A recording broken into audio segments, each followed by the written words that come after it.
கடவுள் அருள் டிவி நேயர்கள் அனைவருக்கும் இனிய வணக்கம். என் பேர் மோசஸ். நான் வந்து உளவியல் ஜோதிடர், ஏல்பி அஸ்ட்ராலஜர், வாஸ்து கன்சல்டன்ட், சென்னையில் இருக்கேன். இப்போது நாம் பார்த்திங்கன்னா இந்த சனி பெயர்ச்சி, நம்ம இந்த சனி பெயர்ச்சி அப்படின்னோடனே சனினாவே ஒரு பயம் எல்லாருக்குள்ளேயும். ஐயோ, சனி பகவான் வந்து நீதிமான், நாம் ஏதோ தப்பு பண்ணிட்டோம், நாம் மீதி பேரெல்லாம் தப்பு பண்ணலை, நாம் தான் தப்பு பண்ணிட்டோம், அதனால் நமக்கு ஏதோ ஒரு பெரிய தண்டனை கொடுத்துருப்பா இப்படின்னு சொல்லி பல்வேறுபட்ட பயங்கள், குழப்பங்கள், சனினாவே தடுமாற்றம், ஸ்லோவாக போகக்கூடிய ஒரு மந்தத்தன்மையை கொடுப்பார். இப்படின்னு சனி பகவானை பற்றின நிறைய விஷயங்களை நம்ம கேள்விப்பட்டிருப்போம். ஆனால் உண்மையாகவே சனி பகவானா என்ன அப்படின்றது தான் பார்ப்போம். ஏன்னா நம்மளோட கிரக சுழற்சிகளே பார்த்தீங்கன்னு வச்சுக்கோங்க, சனி தான் வந்து நீண்ட தூரத்தில், அதாவது நம்மளுடைய அந்த பால்வெளி மண்டலத்தில் பூமிக்குலேருந்து ரொம்ப சூரியன்லேருந்து மிக தூரமாக இருக்கக்கூடிய கிரகம் பார்த்திங்கன்னா சனி பகவான். ஏன்னா அப்போ வந்து அங்கே இயற்கையாகவே அந்த இடத்துல என்னென்னாக்கா ஒளி கம்மியாக இருக்கும், குளிர்ச்சி என்பது அதிகமாக இருக்கும். ஸோ அப்போ குளிர்ச்சி நம்ம உடம்புல வரும்போது அப்போ நம்மளால் என்ன பண்ண முடியும், சோம்பல் வந்துடும். ஏன்னா நிறைய பேர் என்ன, இந்த மார்கழி மாதம் குளிர்ச்சி அப்படின்னும் போது உங்களுக்கு தெரியும், மார்கழி மாதத்துலலாம் சுறுசுறுப்பாக இருப்போமா, ரொம்ப சோம்பலாக இருப்போம், நம்மளுடைய செயல்பாடுகள் எல்லாமே ஒரு மந்தத்தன்மையில் இருக்கும். ஸோ அதனால் இந்த சனி பகவானுடைய பார்வைகள் எங்கெங்கெல்லாம் விழுதோ அந்த இடங்கள் மந்தத்தன்மையாகும். ஏன்னா சனி பார்க்குற இடத்துல கெடுப்பார், இருக்கிற இடத்துல கொடுப்பார் அப்படின்ற ஒரு ரூல் இருக்குது. ஸோ அப்போ நம்ம பார்க்கக்கூடிய இடங்கள் எல்லாமே அந்த இடத்துல ஒரு மந்தத்தன்மையையும் அந்த இடத்துல ஸ்லோ ஆக்டிவிட்டிஸையும் கொடுத்துருவார். இருக்கிற இடத்த பெருக்குவார். அப்படின்னும் போது அந்த பாவகங்கள், ஒரு கிரகம், ஒரு இப்போ மேஷ ராசி இருக்காருன்னா சனி பகவானுடைய பாவகங்கள் பார்த்திங்கன்னா 10, 11 இருக்குது. இந்த பாவங்கள் இயற்கையாகவே சனி பகவானோட கண்ட்ரோலில் தான் இருக்கும். ஸோ இந்த பாவகங்கள் வந்து அதிகமாக வேலை செய்யும். ஆனால் அந்த பாவங்களோட பார்வைப்படக்கூடிய இடங்கள் எல்லாமே ஸ்லோவாக இருக்கும், பொறுமையாக தான் நடக்கும், அந்த இடத்துல அவசரம் வேகங்கள் இருக்காது என்பது தான். இன்னொன்று எனக்கு நம்ம சனி பகவானுக்கு பார்த்திங்கன்னா அவருடைய வாகனம் நம்ம சொல்லக்கூடிய விஷயம் தான் காகம். ஏன் அந்த காகத்தை வந்து அவருக்கு வாகனமாக கொடுப்பாங்க? ஏன்னா சனிக்கு வந்துன்னா காகத்துக்கு சாப்பாடு வைப்போம், எல்லாரும் வைப்பாங்க. ஆனால் ஏன் காகத்துக்கு சாப்பாடு வைப்போன்ற அந்த உணர்வு என்பது நம்மக்கிட்ட இல்லை. ஏன்னா காகம் தான் பார்த்திங்கன்னா இருக்கிறது மிக ஒழுக்கம் நிறைந்த பறவை அப்படின்னு பார்த்திங்கன்னா காகம் தான். ஏன்னு வச்சிங்களேன், காகம் வந்து தன்னுடைய இனத்தோடு வாழும். எப்போதும் பார்த்திங்கன்னா தனக்கு தேவையானது எல்லாத்தையும் சேர்ந்து சாப்பிடும். இன்னொரு விஷயம் பார்த்திங்கன்னா, காகம் வந்து விடிய காலையில் சூரிய உதய பிரம்ம முகூர்த்தத்தில் எந்திரிக்கக்கூடிய ஒரே பறவை வந்து காகம் தான். மீதி எல்லா பறவையும் பார்த்திங்கன்னா எப்போ பார்த்தாலும் தூங்கிட்டு இருக்க எல்லாமே இருக்குது. நீங்கள் எங்கே வேணாலும் எந்த பறவை வேணால் போய் பாருங்கள். ஆனால் காகம் மட்டும்தான் விடிய காலையில் எந்திரிக்கும்.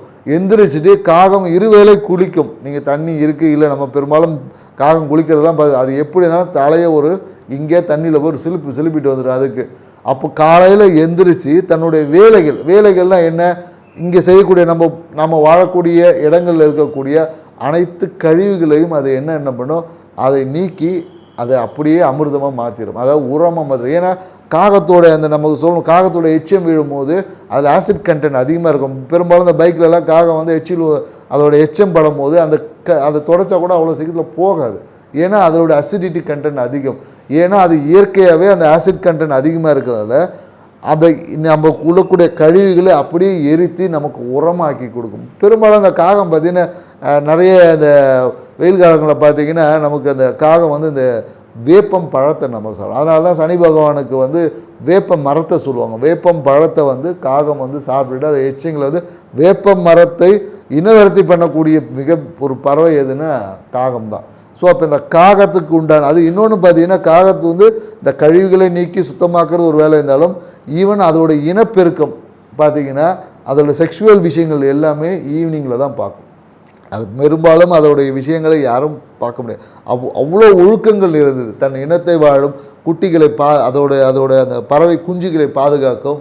ஸோ அப்படி இன்னொன்று என்னென்னாக்கா, அதோட கூடு எப்படி இருக்குன்னா வலிமையான இடத்துல தான் கட்டும். ஒரு காகத்தோட கூடை நீங்கள் அவ்வளோ சீக்கிரத்தில் கலைக்க முடியும். ஏன்னா அது வந்து அதை நல்ல கிளையோட ஸ்ட்ராங்னஸை பார்த்து அதோடைய உமிழ்நீரில் அந்த இரும்பையே வளைக்கக்கூடிய ஆற்றல் இருக்குது. அதனால தான் காகத்தோட கூண்டு பார்த்துருந்தீங்கன்னா அதில் நிறைய இரும்பு கம்பிகளை கொண்டு நல்லா முறுக்கி ஒரு ஸ்ட்ராங்கான ஒரு கட்டமைப்பை அமைக்கக்கூடிய ஒரு விஷயம் காகத்திற்கு. ஸோ இதை நாம் உணவளிக்கும் போது அந்த தன்மை நமக்குள்ளும் வர வேண்டும். நாமளும் சுறுசுறுப்பாக இருக்கணும். நம்மளுடைய விஷயங்களை நாம் செய்யக்கூடிய இந்த பிரபஞ்சத்தில் செய்யக்கூடிய அந்த ரூல்ஸ் அண்ட் ரெகுலேஷன்ஸ், அதாவது நம்ம பிரபஞ்சத்தில் விதிக்கப்பட்ட இயற்கைக்கு ஒன்றிய ஒரு வாழ்க்கையை அமைக்கணும் என்பது தான் காகத்துக்கு உணவளிக்கிறாங்க.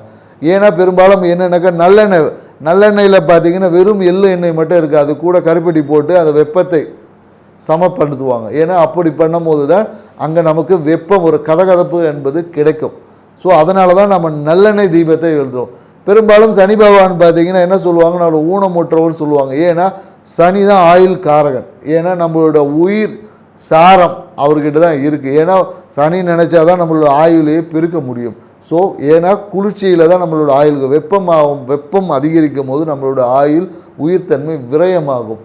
குளிர்ச்சியில் தான் அந்த உயிர்த்தன்மை வந்து பெருகும். அதனால தான் சனிக்கு வந்து ஈஸ்வர பட்டமே கொடுத்துருப்பாங்க. சனி பகவானுக்கு வந்து ஈஸ்வரம். இதுக்கு நிறைய புராணங்கள் நிறைய கதைகள் சொல்லுவாங்க. ஆனால் அறிவியல் பூர்வமாக நமக்கு அதோட புரிதல் நமக்கு ரொம்ப குறைவாக இருக்கிறதுனால தான் நம்ம பெரும்பாலும் இந்த விஷயங்களை அறிவியல் பூர்வமாக உங்களுக்கு பகிர்றோம்.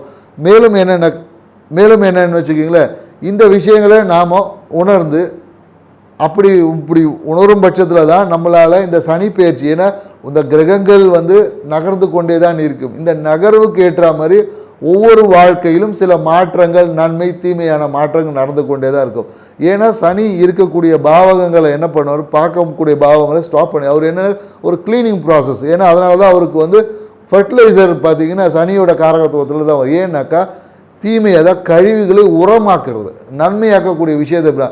அப்போ சனி பகவான் ஒரு விஷயத்தில் பார்க்குற அந்த இடத்துல ஒர்க் எதுவுமே நடக்க அண்டர் ப்ராசஸ். இப்போ ரோடு மெயின்டெனன்ஸ்னு சொல்லுவாங்க இல்லையா, அதைத்தான் அவர் செய்வார். அந்த மெயின்டெனன்ஸ் அப்போ நமக்கு வந்து சில விஷயங்களை செய்ய முடியாமல் சில உபாதைகள் நமக்கு வரும்.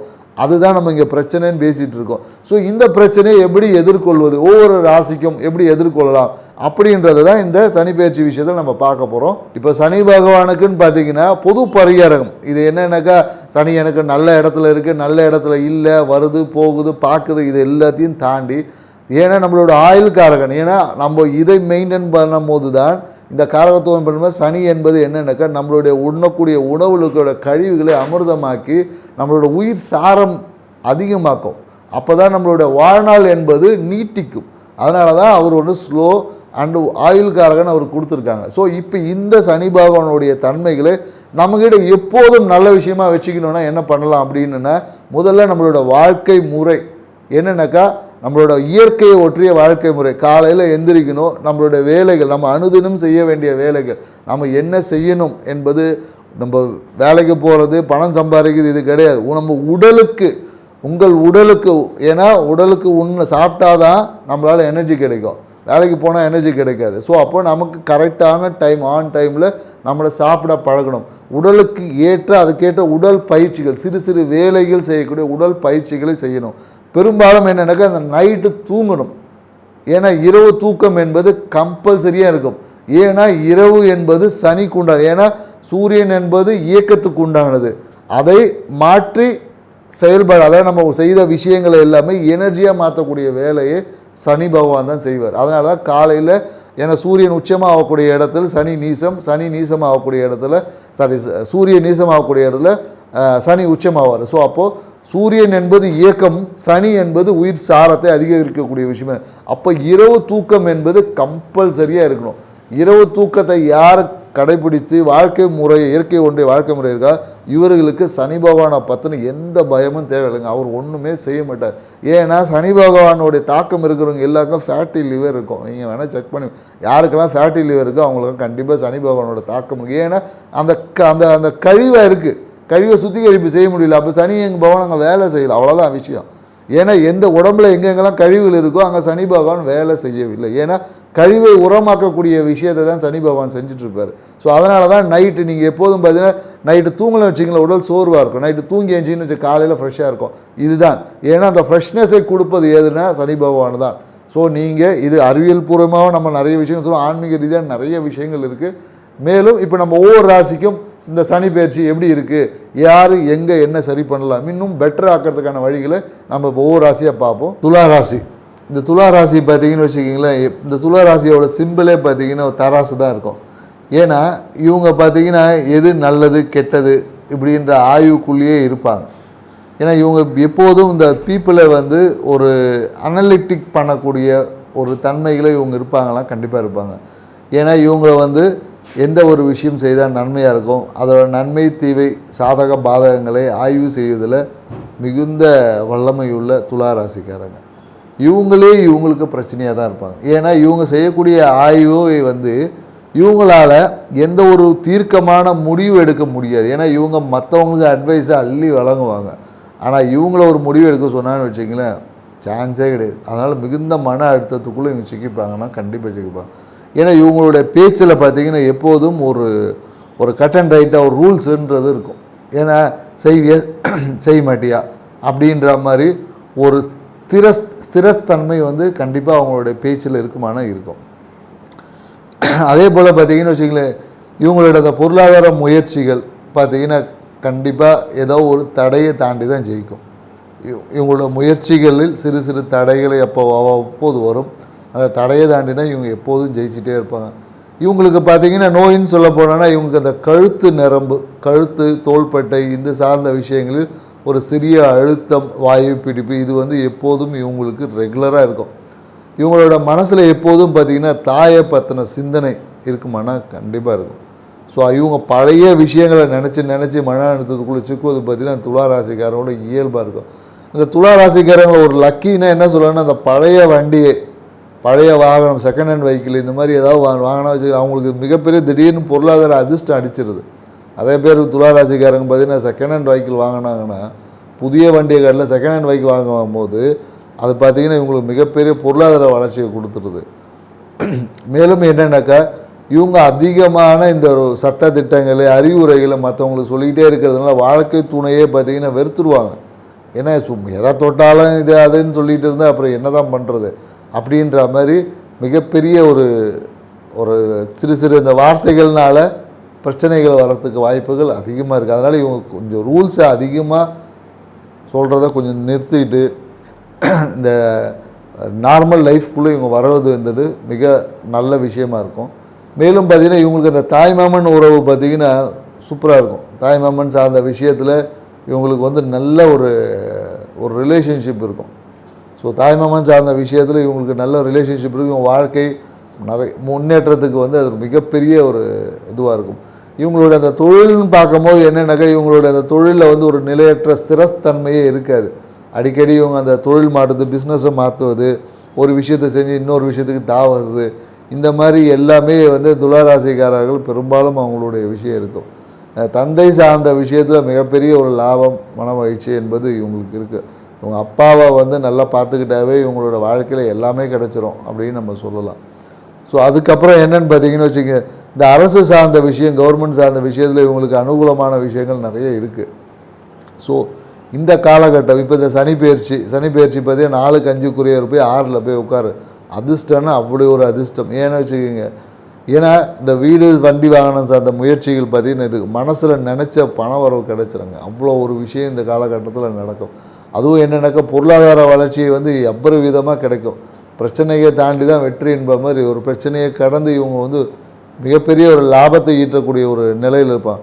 தொழில் பார்த்திங்கன்னா அபரிவிதமான வளர்ச்சிகள் இருக்கும். ஸோ தொழில் சார்ந்த விஷயத்தில் இவங்களுடைய அந்த என்ன சொல்ல வேலையாட்களோட ஒத்துழைப்பு நல்லாயிருக்கும். இவங்க துளாராசிக்காரங்க இந்த வருஷம் இந்த சனி பயிற்சி பார்த்திங்கன்னு மிக லாபகரமாக இருக்குன்னு சொல்லலாம். என்னடா இது சனி 6ல் இருக்கார், எப்படி லாபம் அப்படின்னு சொன்னால் கூட சனி 6ஆம் பாவத்தில் இருந்து அந்த 6ஆம் பாவம் சார்ந்த விஷயத்தை தடை எல்லாத்தையும் நீக்கிடுவார். அதே மாதிரி என்னென்னாக்கா இந்த காலகட்டத்தில் உங்களோட கடன் எல்லாம் தீரப்போகுது. உங்களுக்கு கடன் என்பதே இந்த சனி பயிற்சி இல்லாமல் ஆயிரும். அந்த மாதிரியான ஒரு சூழலுக்குள்ளே இந்த சனி பயிற்சி இருக்குமானா கண்டிப்பாக இருக்கும். ஸோ உங்களுக்கு கடன் என்பது இந்த காலகட்டத்தில் இல்லாமல் போகிறதுக்கான வாய்ப்புகள் இருக்குது. ஆனால் கொஞ்சம் ஒரு சில விஷயங்களை நீங்கள் கொஞ்சம் கவனம் செலுத்தலாம். ஏன்னு வச்சுங்களேன், பெரும்பாலும் இந்த நேரத்தில் இந்த சிறுநீரகம் சார்ந்த பாதிப்புகள் ஏதாவது வருவதற்கு வாய்ப்புகள் இருக்குது. ஏன்னா இவங்க மனசுக்குள்ளே எப்போதும் ஏதோ ஒரு சிந்தனையை இது பண்ணி ஒரு குழப்பம், ஒரு தடுமாற்றம், ஒரு பயம், உள்ளுக்குள்ளே ஒரு பயம் இருந்துக்கிட்டே இருக்கும். இந்த பயமே வந்து என்னென்னாக்கா உங்களுடைய அந்த சிறுநீரகம் சார்ந்த பாதிப்புகள் தான் உங்களுக்கு வரும். ஸோ வேறு எந்த பெரிய பாதிப்புகள்லாம் உங்களுக்கு வருவதற்கான வாய்ப்பு இல்லை. அதனால் இந்த காலகட்டத்தில் என்னென்னாக்கா இந்த பெரும்பாலும் இந்த துளாராசிக்காரங்க வந்து அந்த காஸ்மெட்டிக் அலர்ஜின்னு சொல்லக்கூடிய அந்த சொல்லுவாங்களே அந்த அழகு சாதன பொருட்களுடைய அலர்ஜி இவங்களுக்கு அதிகமாக இருக்கும். பெரும்பாலும் இவங்க வந்து காஸ்மெட்டிக்கை அதிகமாக பயன்படுத்த துளாராசிக்காரங்க பார்த்தீங்கன்னா அதிகமான பியூட்டி பார்லர் போகாத ஒரு ராசின்னு பார்த்தா துளாராசின்னு சொல்லலாம். ஏன்னா இயற்கையாகவே இவங்களுக்கு கொஞ்சம் அழகு அந்த தன்மைகள் இருக்கிறதுனால அதிகமாக போக மாட்டாங்கன்னு சொல்லலாம்.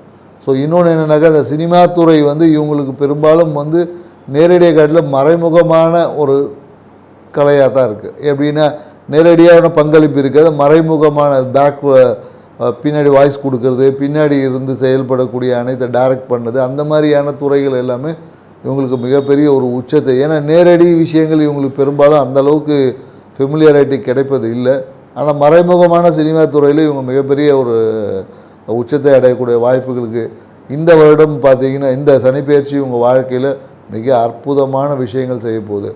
நீங்கள் இந்த காலகட்டத்தில் என்ன செய்யணும் அப்படின்னா, உங்களுக்கு ஒன்றுமே இல்லை, இந்த திருமணம் நடக்கணும் அப்படின்னக்கூடிய பெண்கள் என்ன பண்ணலான்னா, நீங்கள் குங்குமத்தை வைத்து வந்தாவே போதும். குங்குமத்தை வைத்து நீங்கள் பழனி முருகனை வழிபாடு செஞ்சீங்கன்னா உங்களுக்கு திருமணம் என்பது கைகூடி வரும். குறிப்பாக இன்னொன்று, இந்த காலகட்டத்தில் உங்களோட பாக்கியம் பொதுவாக இந்த காலகட்டத்தில் நீங்கள் என்ன பண்ணலான்னா, நடராஜர் சிலையை வெண்கலத்தில் வாங்கிட்டு பூஜித்து வந்துன்னு வச்சுக்கிங்களேன், தொட்டது எல்லாமே இல்லை, நீங்கள் வாழ்க்கையில் இந்த பிறப்பு எடுத்ததுக்கான அனைத்து பலனும் உங்களுக்கு கிடச்சிரும்.